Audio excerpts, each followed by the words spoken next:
Hi, and welcome to another episode of the Glam Reaper Podcast. I'm your host, Jennifer Muldowney, aka the Glam Reaper herself. On today's episode, we are meeting with another fellow female, like-minded girl, lady, that's working in the funeral industry right here in New York City. She's based in Brooklyn, and I'm going to let her tell her side of the story. Let's take it away.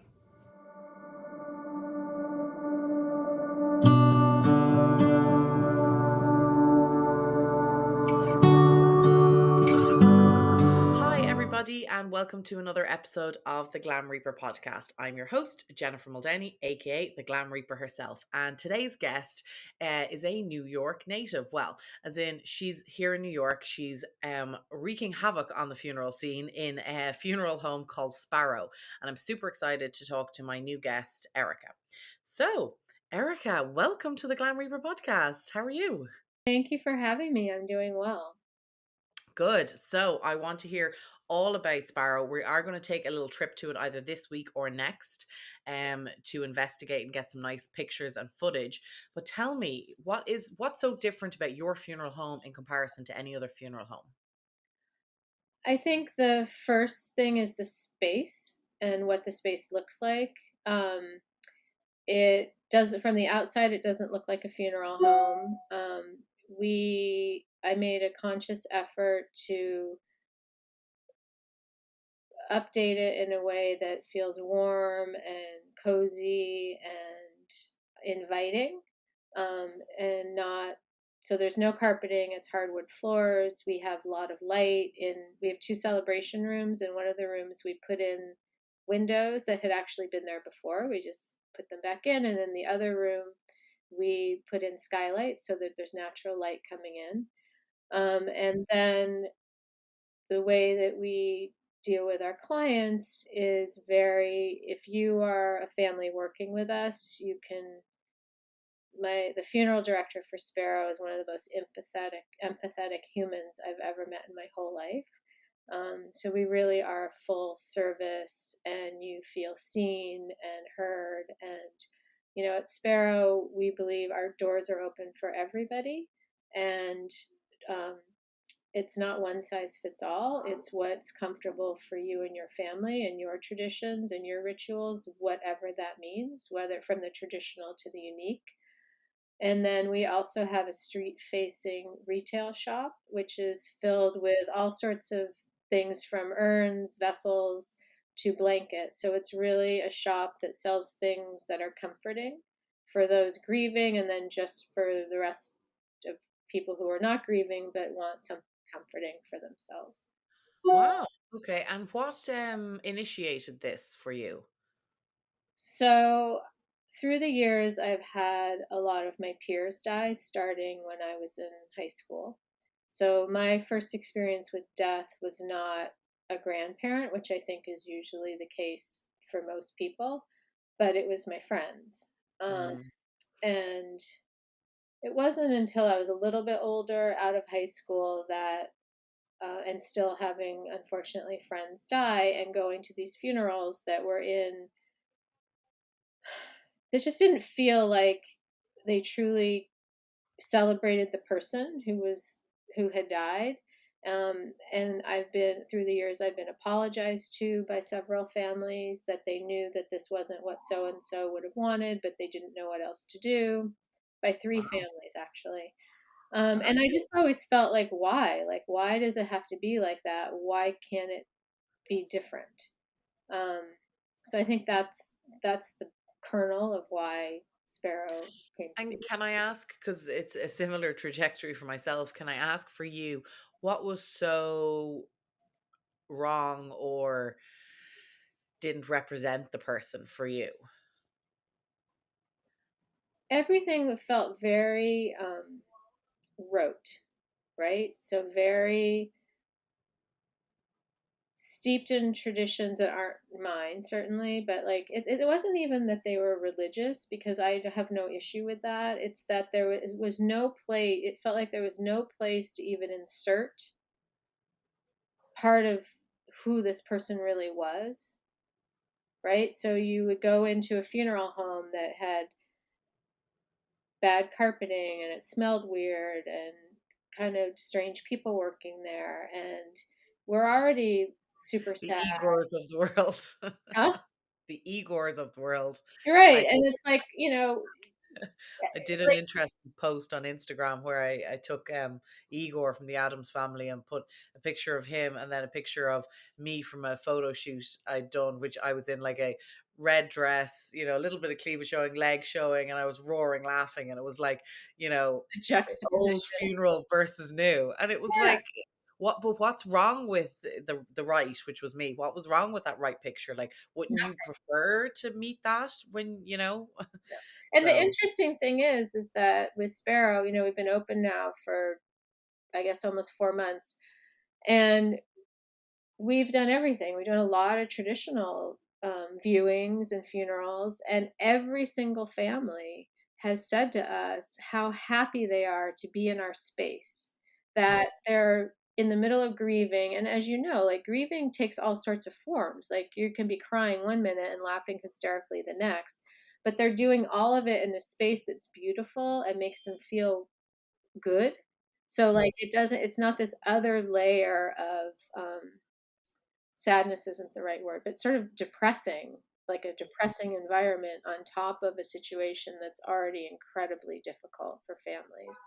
Um, but so for me, I have a friend who died a few years ago and she'd been sick for a long time, and I use her funeral as a positive example. Um, she participated in planning it, and it was religious. It was in a church with a priest who she happened to know. But I sat in that funeral and I felt like she was with us, because every single poem that was read, passage from the Bible that was read, every hymn felt like her. And so to me that was, and then it was over. We had a New Orleans brass band led us to Speedy Romeo Pizza in Brooklyn, and that's where we all gathered afterwards. But it really, even though it was in a traditional setting, she was able to, you know, direct it in a way that you really felt like she was present. So, like, that's kind of what I'm talking about. Like, it doesn't have to be something that's so untraditional or so unique, but it's like, you know, being thoughtful about what people are reading. So you feel like that it's representing them. And then, her husband is in the music industry and she loved music, so there was someone there singing songs that weren't traditional church songs on top of the other stuff that was happening. But again, it's just like sort of infusing a personality into what's going on. so you're a big fan of pre-planning like myself. Yes, I think it's incredibly important. And again, from my experience, and I've now seen it at Sparrow, because unfortunately we've had a few cases where people have died sooner than we would like. And what in my personal life and then now my professional life, what I see is when somebody is young and at an age where you don't expect them to go, and especially if it's suddenly, um, the family has no idea what to do, like none. And you watch the pressure that they feel to get it right, to do the right thing, arguing over cremation versus burial versus whatever. And I just feel like, part of what we're working on at Sparrow is some um, planning tools that are just much more superficial, that just sort of leave a roadmap of like, God forbid something happened to me before I'm 90. Um, I would like to be cremated, or I'd like, these 20 people to definitely be there, or I don't want anything, or, whatever it is, because I feel like, even again, in my personal experience with the families who apologized to me saying they knew that that wasn't what their loved one would have wanted, they didn't do anything wrong, right? And but just imagine that on top of the grief, the feeling in the moment, the guilt or the pressure or whatever they feel, that are they getting it right? Or and like, so I think if we can get younger people to start thinking about stuff like that and talking about it and planning a little bit, we've only had one, but we're going to plan another one for April. We call them the D parties, and it's like death, dying, and dessert. And we had a small group of people who were like 21 to 30-ish, 32, come and do almost mood boards for what they wanted and a little slideshow. And they were all apprehensive to come because they don't want to think, they're in the prime of it, right? They don't want to think about death and dying. And it was fantastic. They were so engaged. They were so excited. One woman who's about 26 left, and she's like, now I know what I want, a cardboard box and tons of flowers. And like, her sister was there too. So like, it just opened up that conversation. Another woman was like, I'm going to be a diamond. That's it. Like, she was so excited to see she could be a diamond. Another guy was like, wow, like I didn't understand why we were coming here. His girlfriend dragged him, and he goes, this has been amazing. Now I know I need to change some of the conversations I'm having with my father. Like, it just, once you get people in a setting and they see it's not so scary, it almost becomes fun because I don't want to equate the two, but it's almost like planning a wedding in a way. Do you know what I It mean? absolutely is, and it's actually one of the concepts I've tried to sort of spin in terms of pre-planning and pre-need, and all these terms that are thrown around the funeral industry. It's like, to me, I know as a nearly 40-year-old woman, I would much rather plan a party than I would plan my funeral. Like, it just sounds like that just sounds terrible. um so that's the way I'm like, what if you just spin it like that? Like, so the appendices of my first book, it's like, yeah, fill out all this information. You don't have to hand any money to anybody. You just have to fill out all this information, all your digital stuff, put it in a secure place if you've got a safe or something like that, or leave it with, your solicitor or your lawyer or whatever that might be over here. And just make sure that it's somewhere safe, or leave it with an next of kin. But have that information, and just make even if you just make a simple decision as burial, cremation, or, as I like to say, because there's so many options out there now, is burial, cremation, or, in my case, I have ticked the third box, which is the most environmentally friendly option available at the time. Right. There you Because go. that's That's just good. evolving, That's a right? good way of putting it. Yes, yes, Yeah. yes, for sure. So, because that could be anything. And it depends on what state you live in, right? Exactly. So, but you'll have to. What's the date of the next D party? I will tell you soon. It's going to be in April. We have not set the date. Um, Okay, perfect. Well, when you have the date set, let me know. I will attend if I am in the country or in the state, which with me I don't never know. And equally we'll put the dates out for all of our fans and followers to maybe join you in Brooklyn. in Brooklyn, yeah. Very good. So what is the plans for the future, Erica? Is it to have a Sparrow number two? Is it to expand the current location, multiple locations, different states, maybe? Yep. So the plan for Sparrow is 15 sparrows in 5 years, but Wow. across the country. Brilliant. So we're starting to look in Florida now. Um, we might, the third one is, it might be closer to home. And then definitely then Los Angeles. Okay. So Very that's, good. but most like kind of major to mid-sized cities, Right. um, is sort of what we're looking at. And is So it copying the exact Sparrow, or will you change it slightly for each city?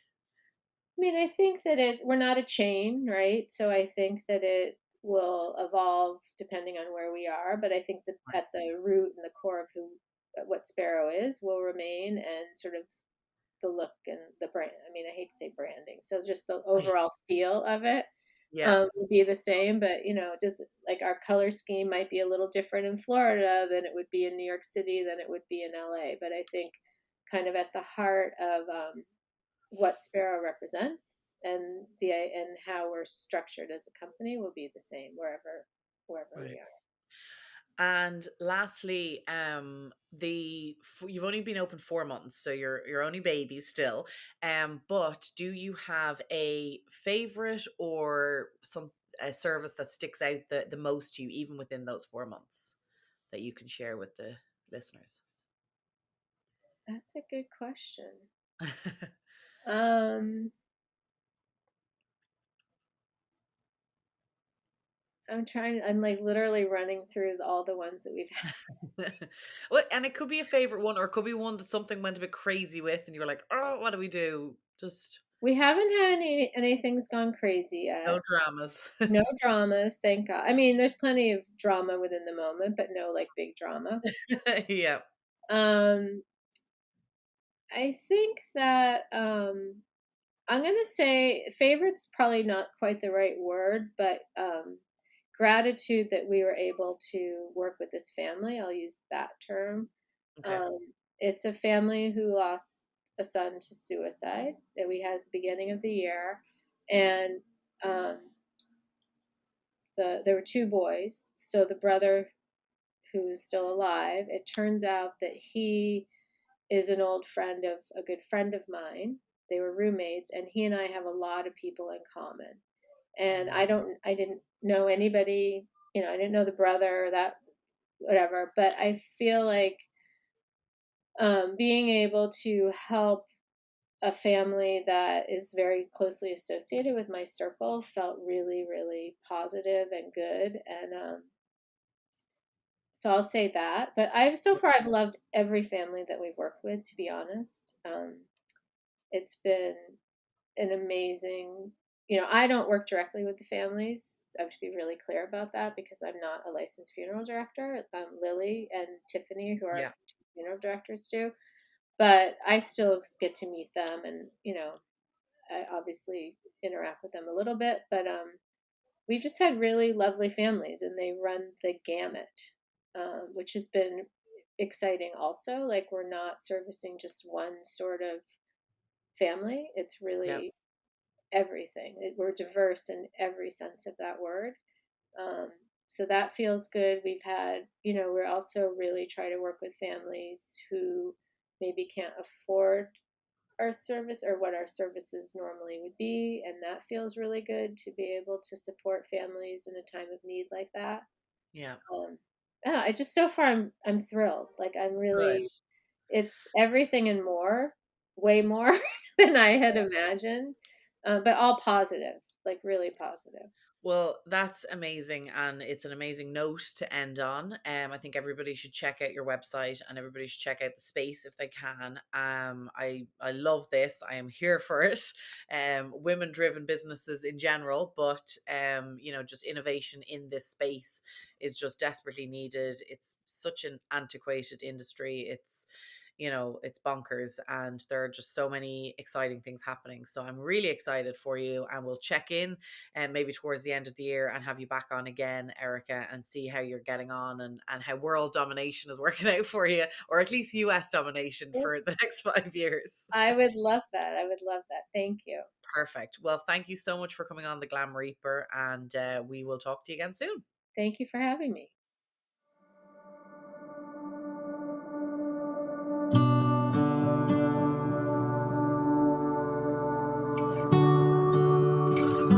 So that was this week's episode. That is Sparrow, the funeral home. And we are off to Vegas shortly. So hopefully film some content there for you. We're at a funeral convention, as is the norm. I know people find that a little odd. But yeah, hopefully we will get you to tune in to another episode of the Glam Reaper podcast. We'll talk to you soon. Bye-bye.